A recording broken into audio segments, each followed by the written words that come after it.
Hey everybody, welcome back. It's Business, and it's time to cover the Tier 5 US premium battleship, the Texas. And look at all those damn AA guns. Wow, this thing is just bristling with AA, and it's actually kind of a weakness as much as it is a strength, which I'll elaborate over the course of the video, and especially when you see the post-battle results at the end, when I'm going through the usual set of screenshots, there's going to be something distinctly lacking. And again, it's kind of a strength too. It's certainly a double-edged sword, but let's take a look at some of these stats here. Damage control system mod 1 does reduce the torpedo damage by, instead of 30%, now it's up to 33%, so the usual 3% boost there. You have the same health as the New York at 49,100, or just about. It does have the same stats as the New York on the guns. It has the same layout with a little bit of an adjustment on the number 3 and 4 turret. So the number 3 turret on the New York doesn't have a very good forward firing arc. On the Texas it does, but conversely, the number 4 turret has a worse firing arc on the Texas, but it's okay on the New York. So you have to go a bit more broadside in order to get the full set of guns on target. So from time to time, I'll notice, and you'll see it in one critical moment, not having that 4th gun makes a big difference sometimes. So yeah, we'll see about that later. But anyways, the AA defense is nuts. But the problem is it's all short mid-range. So this is, what you're seeing here is a combination of well, actually it's only just AFT, giving it a 20% boost on the range. I do not run the additional AA module to give it further range because, again, the main battery is the most important part of any given ship when it comes to defense and offense. And given that you don't have long range AA, giving a little bit of a boost from AFT will help a lot, but you can't go all in on it without making yourself a very, very easy target for other people to just sit back outside of your range and just dumping shells onto you. Basics of survivability is an absolute must, as well, of course. Expert marksman, superintendent, because you're going to use every single one of those heals. I look forward to getting vigilance. That'll be pretty helpful. And of course I do run advanced firing training. It would be pretty interesting if you could get manual AA, but obviously without any AA guns that are over 85 millimeters, that's a waste. But I do plan on getting basic firing training as well, and I think this could definitely benefit from concealment expert because with the camo you're spotted at 15.5 kilometers, so that's pretty significant, especially when the Congo isn't that far behind. I think it's a 16 kilometers flat, but I do run artillery plotting room mod 1 for that extra range. No, do not do main battery mod 2. That would just be a terrible idea. AA gun mod 2. If you decide to go with this, you are going to kill yourself, basically. And I don't know how else to put it. Without the range on the main battery, you're so screwed. Having similar ships being able to hit you at an extra 2 kilometers, 4 or 5 kilometers, whatever the case may be, it's just too much. So you gotta try to balance things out with the ship and take it from there. But taking a look at the standard camo on it for the default premium skin, it looks like crap. The other ones look exactly the same as the New York, of course, so there's no real surprise there. I'm not a fan of the premium camo on, actually, I think any of the premium ships, I don't think any of them look good with the premium camo for the extra XP and the other benefits too. And then you have this monstrosity. I mean, yeah, if you're feeling excessively patriotic, and there is such a thing, then by all means go with the Stars and Stripe camo. It's loud, visually loud, but of course I end up with my Type 5 because that's my bread and butter. But let's get into some gameplay here and see how the Texas performs. So Frere is in his Murmansk off to the left here, and I'm obviously in the Texas. We're going to blast this Kuma right off the map. See his shells come in right at the same time. There's nothing left of the guy. One of the things that I've had a problem with the Texas and various battleships, of course, is against especially lower tier cruisers. You tend to get way too many overpens, and just overpen after overpen, salvo after salvo. I've killed enemy cruisers simply by overpenning them to death from full health. I literally I've done 20, well, almost 20 overpens on like a Königsberg or a Nuremberg to kill them, because I couldn't get citadels, I couldn't get regular penetrations. The Texas is very prone to that, and it sucks. It's very disappointing. Of course, it depends on the range that you're engaging them. In case it's too lateral, the shells aren't coming down, but that sort of thing. So I've got HE loading up here, and two things real fast. Take a look at where I am on the map and say goodbye to the Izyaslav. Wiped out. But I fired that at around like 15 minutes and 54 seconds remaining in the match, right? The Texas puts the whole yacht simulator thing it just brings it to a new level, because it's been 6 minutes between my two salvos here. Yeah, 6 minutes. And that's with the range mod. And that is exactly why you have to bring the range mod for your main battery over the AA gun mod too. Because you have to have that range, because otherwise that would have been 7 minutes, maybe 8 minutes that I would have had between my salvos there. And that can mean the fact that it was even more than a few minutes between salvos is insane, but yeah, that's kind of disappointing. Now this match though, pretty much every clip you see here where I'm shooting is actually I think it is consecutive salvos, and I had things dialed in beautifully with this. I mean, granted, it's RNG. Like I had the right lead. It's just RNG to determine whether or not the shells are going to go where I'm trying to get them to go. But when the Texas is on, I mean, it hits like a damn truck, or like a battleship actually, and it just feels so damn good to be able to dump 15, 20, 25, 35,000 damage salvos into enemies and just shred them like left and right.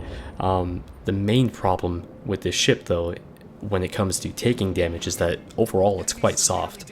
It gives up a lot of damage, just like the other US battleships of this design.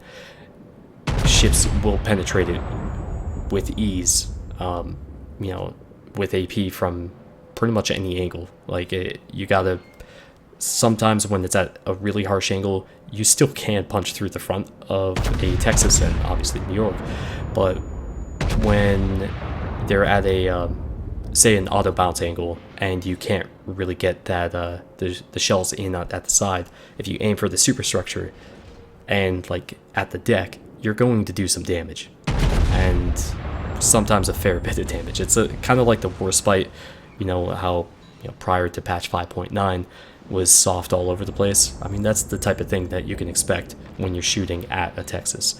And holy shit, if you're using HE, I mean, think about this. It has, let me see, it has 54 AA mounts and then the dual purpose mounts, so 64 total AA mounts. HE is going to wreck this ship and all these modules, and that makes a massive difference in the effectiveness overall of what the ship can do to defend itself, or well, I wouldn't even say teammates, because it doesn't have any long range AA, it's all medium range or short range. So if you're in the situation where there's going to be cruisers coming up and they're HE slingers, and you have the option of waiting for them or charging in for them, try to wait, because you need to be able to try to have some backup to help you out, because you are going to just you're gonna burn like crazy, and you'll see later on. You'll see a little bit of that, unfortunately. So remember that whole thing about not moving north on straight? This is why, and this is actually one of the best examples I've had in a long time on why you don't do this. This is also a very recent match. I've got Jason in his Texas as well, and you're not going to see it. I don't think I actually recorded it properly, but he also devastatingly strikes the other enemy, Karlsruhe, shortly after this clip, and I just thought that was hilarious. But Sir Monkey is in his Kamikaze R as well, and we are just pushing right up.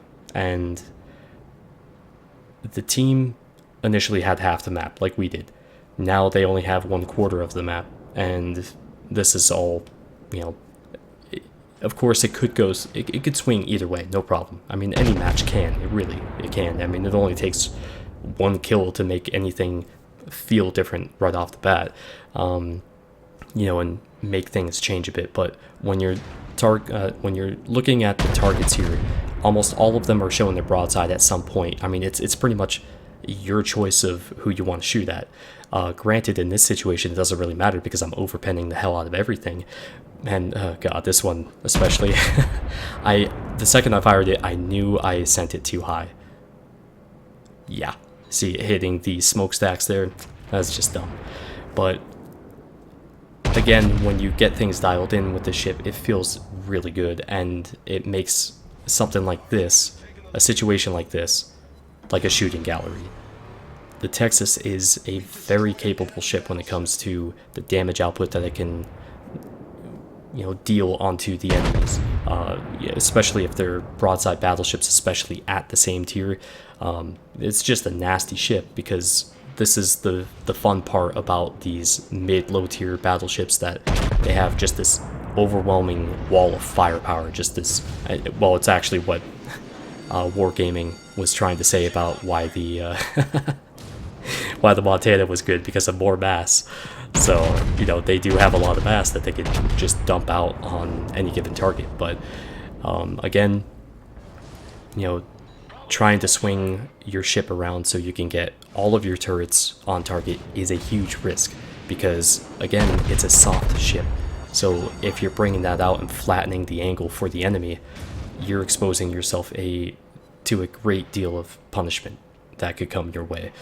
But I haven't really dealt with too many cruisers shooting AP at me with this. I think everybody just figures that they're going to be able to wreck all the modules and stuff, so they just switch to HE. But I feel like, you know, even the Murmansk should be able to do pretty well if it's hitting right into the superstructure with AP, and certainly ships like the Shores, which this can face, of course. The Shores, the Miyoko, the Pensacola, you know, the high level matchmaking that you can run into, they can certainly do some serious damage to this ship with AP, whether it's into the bow or, you know, of course, onto the superstructure. But the big fear, honestly, from cruisers and destroyers is the HE. It's just lethal. But here comes the little guy. I'm lining him up. I've got my AP loaded, and I was waiting for him to turn initially, but I'm like, I might as well just take the shot. So managed to go ahead and secure a crack in there. Yay!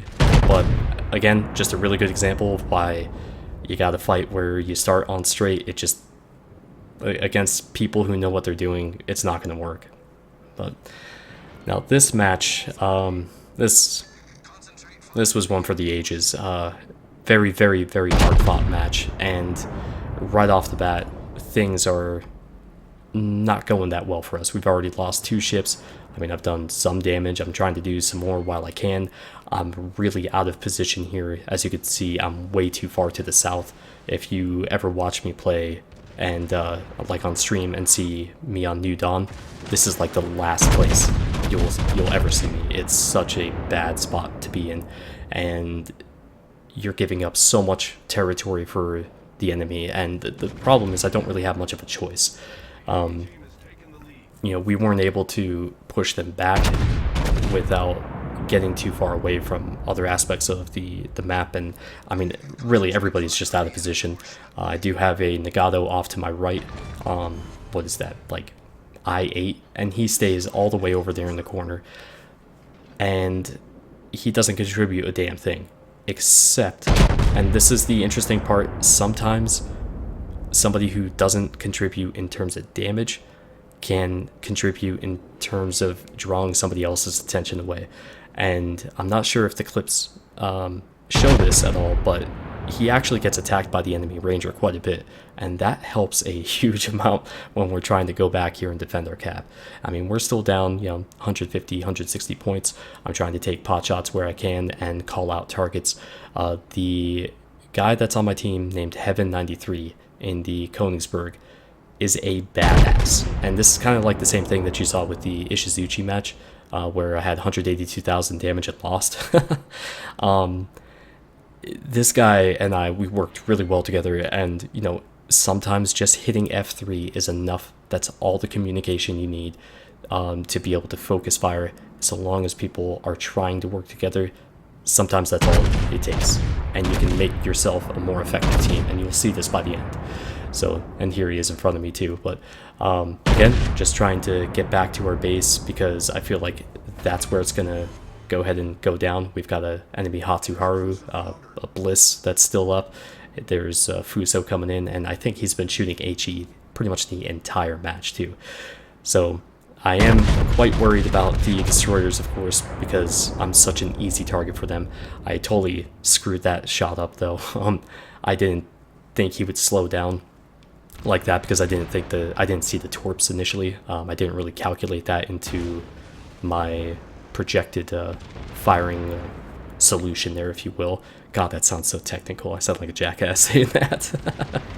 But the Königsberg is working on him. I'm trying to reassess the situation here. They've got a York, they've got two Fusos. One Fuso is actually up by their carrier, and you can see him way up at the top of the map there. We do have a Congo heading north on the 2 line, and he has almost no health. But right now it's 7 ships on 4, and now 7 ships, or I'm sorry, 6 versus 4, because we managed to get the Bliss taken out. So now this shot, look at this. Ding, ding, ding. Wow. Triple Citadel, 31,900 damage on a York of all things. And the only reason I didn't kill him outright was because my 4th turret didn't fire. Damn it. That would have made things, let's just say that complicates matters. So I'm trying to get our carrier to pay attention to what's happening on our cap here, because I need him to spot this guy, and I need him to reset the cap in case I die. I need him to spot the torps, pay attention to the threat closest to home, because that's the big problem. Instead, he's going after the enemy carrier. And meanwhile, I'm trying to figure out how the hell I'm supposed to manage all of this, because I just really screwed up that salvo against the Hatsu, and now I finally have a chance to take out the York, finish that job, and I had a sneaking suspicion that he would pop out there, so I came to a stop, and that's why I'm sitting here like this. So the carrier finally gets involved and starts dropping on the Fuso, and I got a shell pen, and I'm guessing an overpen on the Hatsu. So right now I've got torps to dodge. I'm dealing with the potential of 2 Fusos shooting at me, and the Nürnberg as well. Just barely get by that. And the Fuso here in the cap has taken a fair bit of damage, and thankfully he's still shooting HE. So I have a long cooldown remaining on my repair, and I've got the broadside of the Fuso here. Almost finish him off right there, but I gotta bring my front turrets around. But I'm trying to offset my repair and my heal to try to keep me alive as long as possible, and now the ranger starts paying attention to me and really bringing home some of the pain. So this is, granted, it's a ranger. He's a tier 7 carrier. I've got tier 5 AA with, short range emphasis. I mean, it's more like tier 6, tier 7 AA, actually, but it's very short range, but I was pretty much ineffective, completely ineffective against him. Now, I'm on fire here. I don't think I'm going to make it. I mean, this Königsberg is just shredding me here with his AP, and I'm bringing all of my turrets to bear, see if I can knock him out. And look at this. 10 shells, 10 hits for 10,609 damage. Yeah. So Heaven managed to get 4 kills, I got 5 kills, and that was one hell of a loss to take. So just like the New York, except, well, I mean, this one you pay $26 for, you have to really, really think ahead with your positioning and whatnot with this ship, because you will have many situations where you're not a factor in the match, and you'll see in a couple of these screenshots like this one. It can happen to anybody. You know, it just sucks sometimes, but that's how it goes. You're a slow battleship, and you can have a maximum of 18.1 kilometer range, but sometimes it's just not enough. But compared to the New York, you know, the New York has a slightly faster rudder shift. It's a second and a half faster and is a half knot faster in forward speed. But the Texas is certainly the better option, because even though you don't see a lot of planes being shot down in these screenshots, it does provide its own type of deterrent. You know, it's not something that's spread out like a cruiser would be, where, you know, a cruiser affects a large area. You know, this is more of a personal type of protection scheme for your AA, because it's short and medium range only. And I'll say that I'm generally neutral about the Texas. Like, I would probably purchase it again, and the reason why is because it's got that tenacity, that pit bull type of thing going on. When you get into those fights against other battleships, it can hit hard as hell, and to me that's its saving grace. And I might get the chance this week to do some streaming late night, but probably not during the day. I do have a lot of work to do on catching up with some of the other videos. The Arizona is very, very soon, same with the Kiev and Matsuki, so I plan on going over those within the next week, I hope. And either way, look forward to the comments in the section below, of course. It's always fun reading those and your experiences about a given ship. But thank you again for watching, guys, and I'll see you back here soon. Take care.